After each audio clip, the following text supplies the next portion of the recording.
अस्सलामुअलैकुम वरहमतुल्लाहि वबरकातुहू। मैं मोहम्मद नईम अहमद यूट्यूब चैनल बाखबर बरवक़्त से ये पिछले हफ्ते जो मैंने वीडियो अपलोड की थी ये उनका मैं स्क्रीनशॉट आपको भेज रहा हूँ।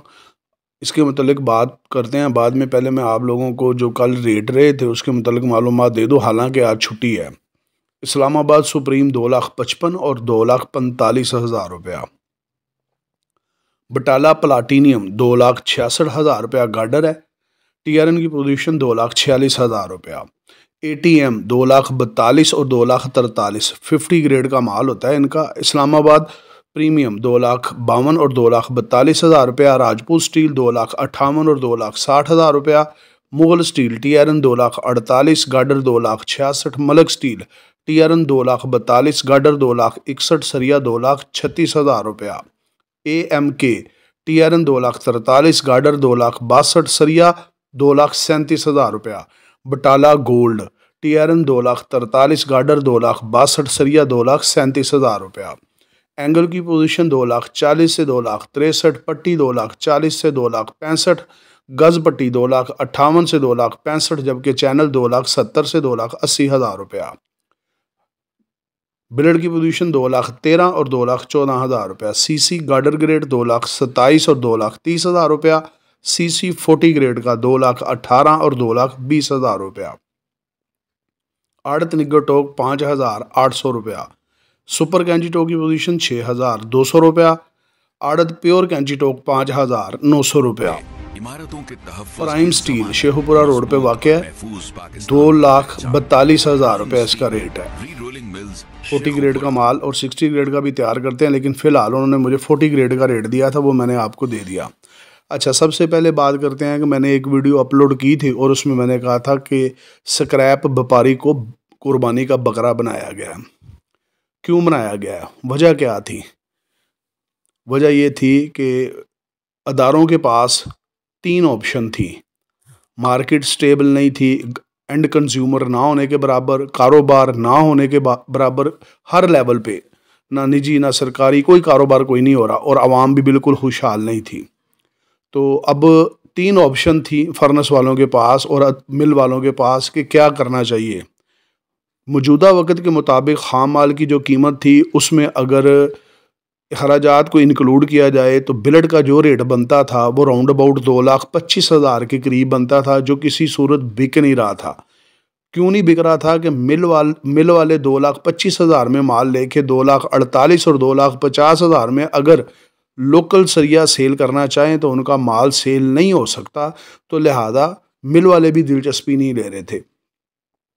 सेकंड ऑप्शन ये थी कि फर्नेस को 2 दिनों के लिए बंद कर दिया जाए। मुशावरत में ये बात तय पाई कि अगर हम ये काम करते हैं तो बहुत से लोग ऐसे होंगे मजबूरी की वजह से जिनके ऊपर प्रेशर होता है, बिलों का प्रेशर है, आजकल फ्यूल एडजस्टमेंट की मद में मोटी मोटी किस्तें जो हैं वो आ रही हैं, उसके अलावा लेन देन होता है स्क्रैप वालों का, तो प्रेशर उन पर पड़ेगा। और कुछ लोग ये हैं कि वो वादा तो कर लेंगे लेकिन वो वादा खिलाफी करेंगे, इसलिए बजाय कि उनको ही किसी इम्तिहान में डालें तो ये भी जो है मशवरा कह लें या राय कह लें, इसको भी रिजेक्ट कर दिया। अब तीसरी चीज़ रह गई थी कि अदारों को किसी तरीके से बंद कर दिया जाए मुकम्मल, लेकिन वो भी अगर 2 दिन के लिए बंद नहीं कर सकते थे तो फिर बिल्कुल ही बंद करने का तो सवाल ही पैदा नहीं ना हो सकता। तो आखिरी ऑप्शन उनके पास ये रह गई कि खाम माल की कीमत को कम कर दिया जाए, क्योंकि इंटरनेशनल मार्केट भी तेज़ी से गिर रही थी। तो लिहाजा अगर खाम माल को डाउन करेंगे तो उसके मुताबिक जो बिल्ड की पोजीशन होगी तो वो इस लेवल पे है कि 2,13,000 से लेके 2,15,000 रुपये तक अगर माल सेल होता रहेगा तो अदारों की कुछ ना कुछ बचत रहेगी और कारोबार चलता रहेगा। मगर हुआ क्या? इसमें एक काम गलत हो गया।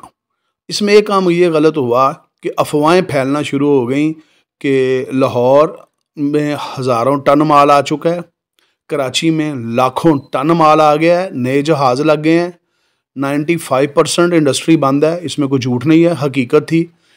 फिर उसके बाद ये कहा गया कि माल इतना है कि 6 माह तक जो रिज़र्व है ना स्क्रैप के या खाम माल के वो पड़े हुए हैं कि कोई ज़रूरत नहीं पड़ेगी।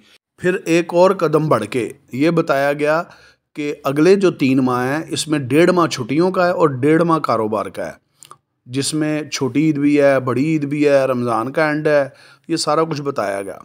अब बात यहाँ पे ख़त्म नहीं हुई, अब 2 कदम और बढ़ के लोगों को ये भी एजुकेट किया गया कि अब सोलर सिस्टम जो है ना वो बड़ी तेज़ी से लग रहे हैं और अब लोगों को सस्ती बिजली मिलेगी।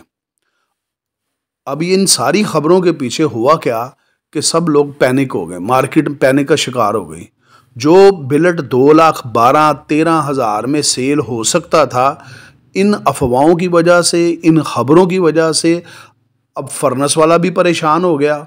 उसने तो नहीं देखा था कि ये लाखों और हज़ारों टन माल कहाँ पे है, तो उन्होंने सोचा कि शायद मार्केट इससे भी ज़्यादा नीचे गिरी जाएगी, तो ना आओ देखा ना ताओ देखा, तो उन्होंने दौड़ लगा दी।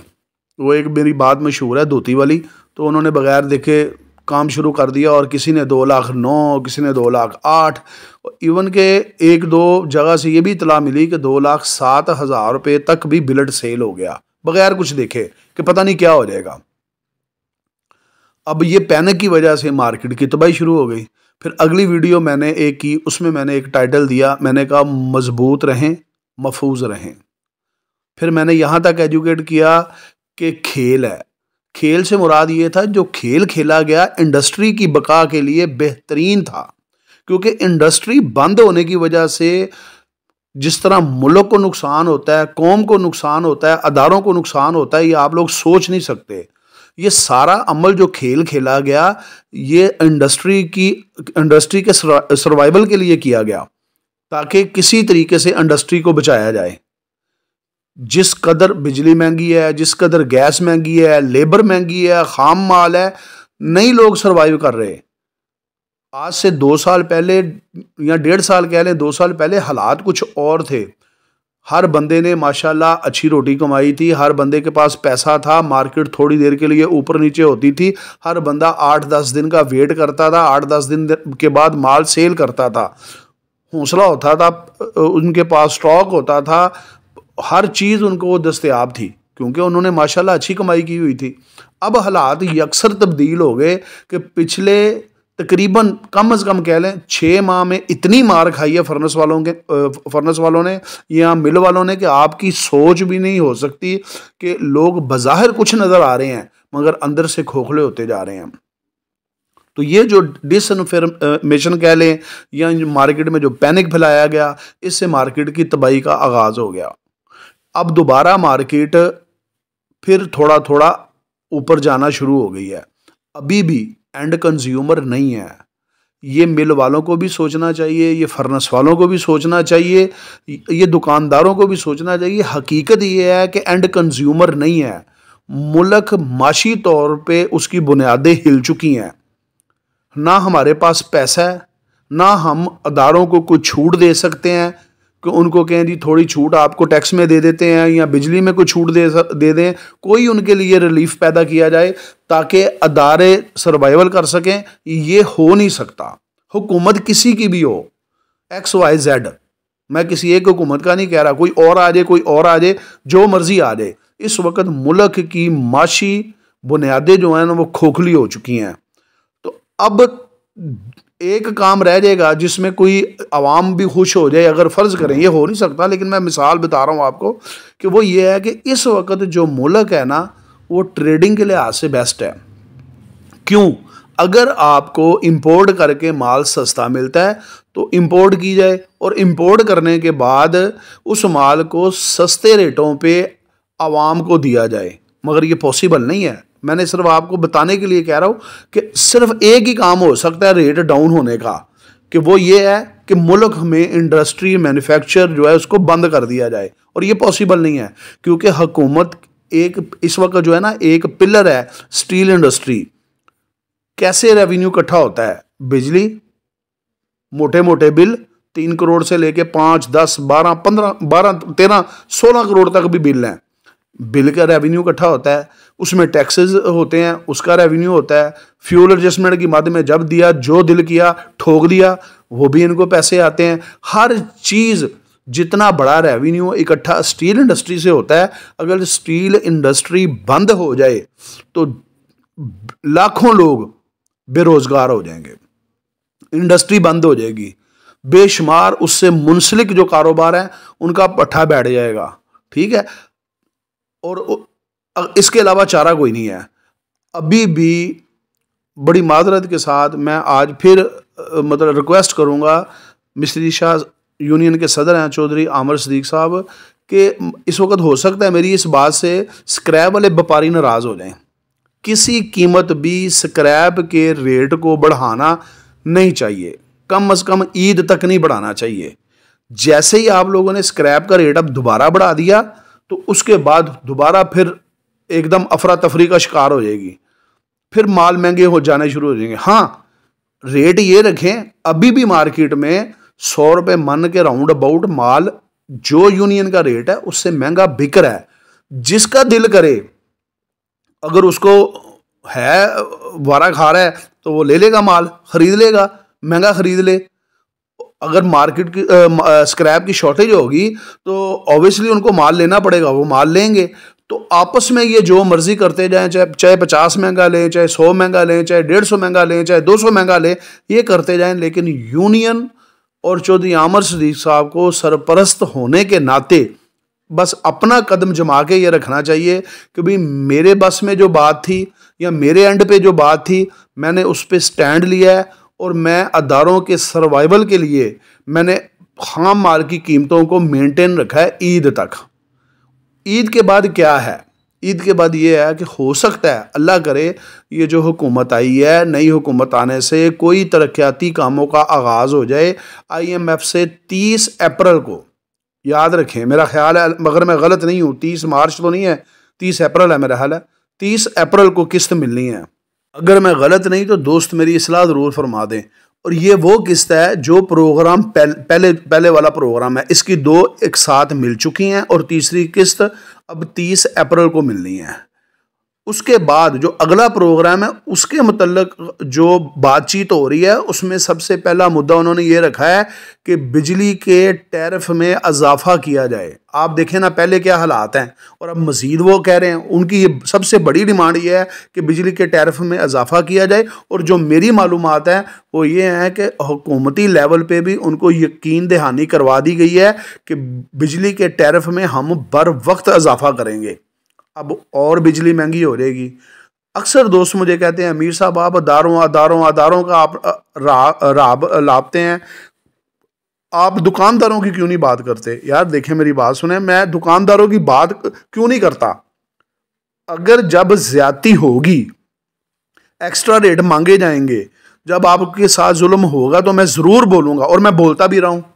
अगर आज मैं स्क्रैप वालों की बात कर रहा हूं कि उनको इंडस्ट्री की बका के लिए ये कुर्बानी देनी पड़ेगी, 213 तक मार्केट का रेट ये रहना चाहिए जो यूनियन का रेट है। 215 रुपये बिलेट का रेट हो जाए तो कोई हर्ज नहीं है, 100 रुपये मन में अगर इजाफा कर देना कोई मसला नहीं है। लेकिन 215 से ऊपर माल बिके तो इंडस्ट्री बचेगी, इंडस्ट्री चलेगी, आप लोगों को माल मिलेगा, आप लोग वहां से माल खरीदेंगे और अपने शहरों में जाके माल सेल करेंगे। इस वक्त जो इंडस्ट्री वाले कर रहे हैं वो ज्यादती नहीं कर रहे, वो कोई गेम नहीं कर रहे, वो खुद परेशान है और ये बुरे तरीन हालात हैं उनके लिए। जब तक एंड कंज्यूमर नहीं निकलेगा, मुल्क में तरक्याती काम नहीं होंगे, उस वक्त तक अगर आप ये कहें कि कारोबार किसी बड़े पैमाने पे शुरू हो, वो नहीं होगा। कोई बड़े बड़े प्रोजेक्ट लगें, डेवलपर हजरात इंटरेस्ट लेना शुरू कर दें, कंस्ट्रक्शन के काम खुल जाएं, तो फिर ये मुमकिन है। तो मैं सिर्फ अदारों को इसलिए बार बार अदारों की बात करता हूं कि अदारे इस वक्त तकलीफ़ में हैं। तो आज छुट्टी थी तो मैंने कहा ज़रा लम्बा चौड़ा वीलो कर दें। ना मेरा किसी से इख्तलाफ है और ना खुदा ना खास्ता मैं किसी को कोई ऐसी बात कोई तंज करता हूँ। तो बदनाम तो काफ़ी लोगों ने मुझे किया हुआ है, लेकिन अल्हम्दुलिल्लाह वक़्त कभी आएगा, मैं सिर्फ ये देख रहा हूँ कि कोई कितना दौड़ सकता है, कितना आगे तक जा सकता है, कितना बिलो दी बेल्ट हमला कर सकता है। मैं अल्लाह को हाज़िर नाज़िर जान के कह रहा हूँ कि इंशाअल्लाह ताला जब कोई वक़्त आएगा, जब ज़रूरत पड़ेगी, तो इंशाअल्लाह ताला वो मेरे पास तमाम सबूत मौजूद हैं। अगर मेरे साथ मेरे ख़िलाफ़ कोई मन गढ़ंत स्टोरियाँ बना रहा है या कोई कर रहा है, अल्लाह उसको हदायत दे, अल्लाह उसको कामयाबी अता फ़रमाए। और ये सब दोस्त जानते हैं कि मीर साहब मैं मशवरा देता हूँ अल्लाह की रज़ा के लिए और मैं गलत भी हो सकता हूँ। पीछे मैंने एक मशवरा दिया, हालांकि मैं ही कह रहा था कि मजबूत रहें, महफूज रहें, मुझे पता, खेल मैंने कह दिया, हर चीज़ मैंने आप लोगों को आगाह की। इसके बावजूद मैंने ये बार बार कहा कि अपने स्टॉक को मेंटेन रखें, क्योंकि मैं ये सारे हालात देख रहा था। इसके बावजूद मैंने आप लोगों से माजरत की कि भाई हो सकता है मेरी वजह से किसी ने एक्स्ट्रा माल ले लिया है, तो मैंने माजरत की। हालांकि मैं वीडियो में ज़रूर कहता हूँ यार, नफ़ा आपका है, नुकसान आपका है, कारोबार अपनी मर्ज़ी से करें, अपने गाहक को देखें, अपने स्टॉक को देखें, अपनी रास को देखें, जितनी हिम्मत ताकत है, जितना कंबल है, उतनी टांगे बिछाएं। ये मैंने शुरू में यानी कि बार बार कहता हूँ, लेकिन फिर भी अगर मुझसे कोई मिस्टेक हो गई, एक मिस्टेक हो गई काफ़ी अरसे के बाद, तो उसमें कुछ मेरे दोस्तों ने भी कहना शुरू कर दिया कि जी किसी ने कहा बढ़ गए, तो उन्होंने कहा बहुत से लोग मीर साहब की वजह से बढ़ गए कि उन्होंने कहा था जी स्टॉक को मेंटेन रखें। तो बहरहाल अल्लाह सबको हदायत दे, अल्लाह सबको कामयाबी दे, सबके रिज़्क़ में, जान माल में बरकतें अता फरमाए। वीडियो पसंद आए लाइक शेयर कमेंट ज़रूर किया करें, अपनी दुआओं में याद रखें, अपने चैनल का ख्याल रखें। अस्सलामु अलैकुम वरहमतुल्लाहि वबरकातुहू।